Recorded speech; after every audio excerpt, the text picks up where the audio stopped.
that I give a brief statement, and then we go on to discuss it.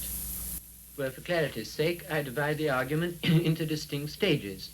First of all, I should say, we know that there are at least some beings in the world which do not contain in themselves the reason for their existence. For example, I depend on my parents, and now on the air, on food, and so on. Now, secondly, the world is simply the real or imagined totality or aggregate of individual objects.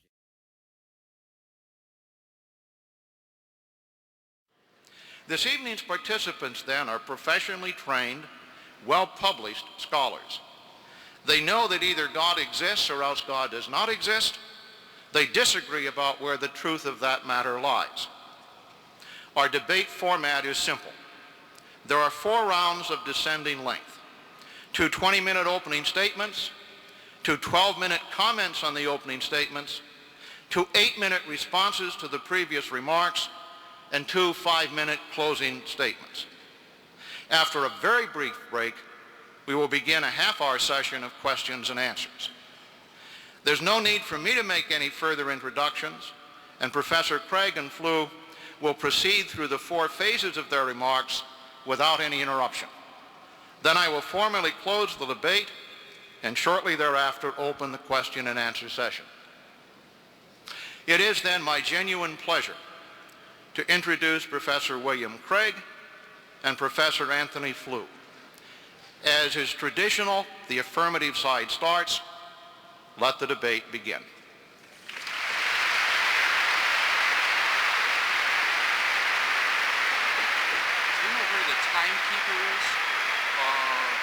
Right in front. Good evening. I want to begin by expressing my thanks for the privilege of participating in this event on the 50th anniversary of the famous Copleston-Russell debate. And it's a special honor to be sharing the platform tonight with Professor Flew. Now, in order to determine rationally whether or not God exists, we need to conduct our inquiry according to the basic rules of logic and ask ourselves 2 fundamental questions. Number 1, are there good reasons to think that God exists? And number 2, are there good reasons to think that he does not? Now, with respect to that second question, I'll leave it up to Dr. Flew to present the reasons why he thinks that God does not exist. But notice that although atheist philosophers have tried for centuries to disprove the existence of God, no one's ever been able to come up with a successful argument. So rather than attack straw men at this point, I'll just wait to hear Dr. Flew's answer to the following question. What good arguments are there to show that God does not exist? Let's look then at the first question. Are there good reasons to think that God exists?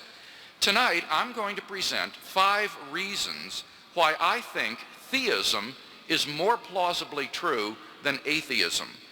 Whole books have been written on each of these, so I can only present here a brief sketch of each argument and then go into more detail as Dr. Flew responds to them.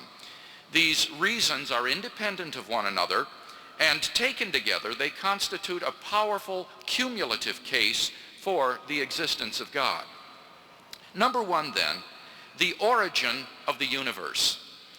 Have you ever asked yourself where the universe came from? Why anything at all exists instead of just nothing? Typically, atheists have said that the universe is just eternal and uncaused. As Russell remarked to Copleston, the universe is just there, and that's all. But is that really all?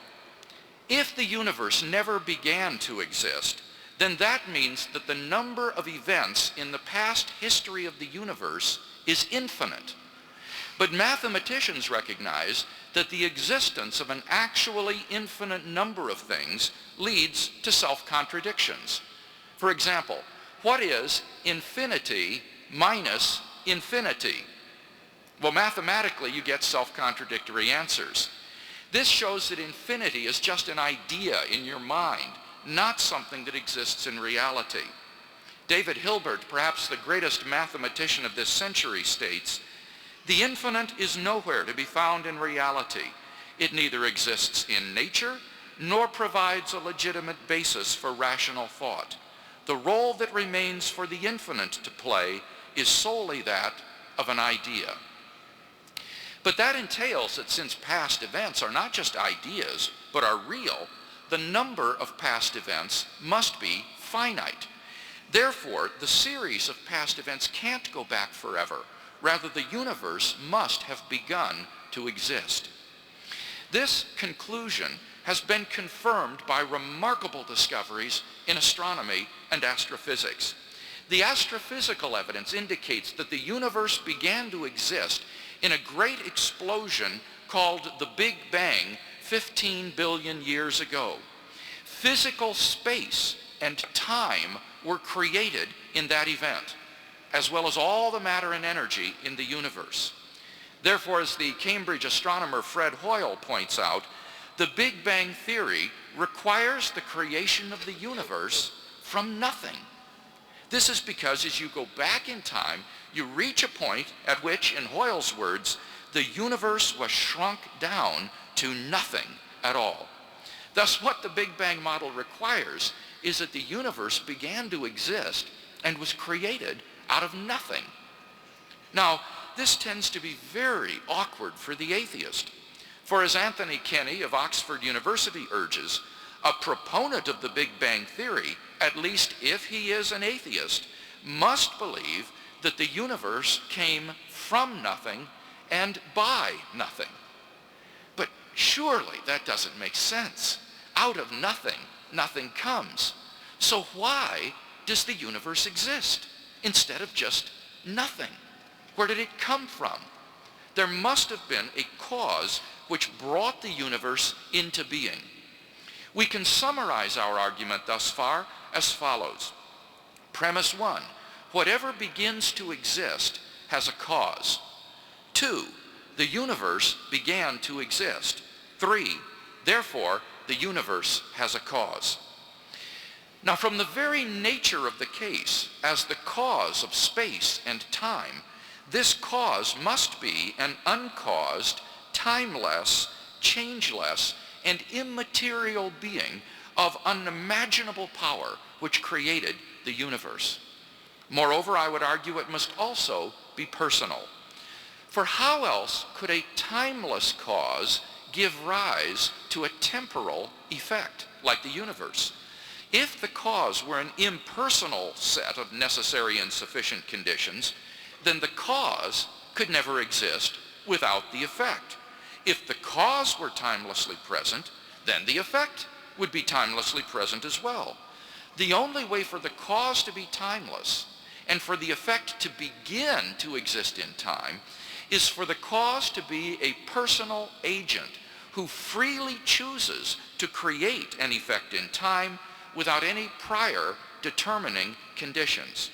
Thus, we are brought not merely to a transcendent cause of the universe, but to its personal creator. Isn't it incredible that the Big Bang theory thus confirms what the Christian theist has always believed, that in the beginning, God created the heavens and the earth? Now, I simply put it to you, which do you think makes more sense? That the theist is right, or that the universe just popped into being uncaused out of nothing? I at least don't have any trouble assessing these alternatives. Number 2, the complex order in the universe. During the last 30 years, scientists have discovered that the existence of intelligent life depends upon a delicate and complex balance of initial conditions simply given in the Big Bang itself. We now know that life-prohibiting universes are vastly more probable than any life-permitting universe like ours. How much more probable?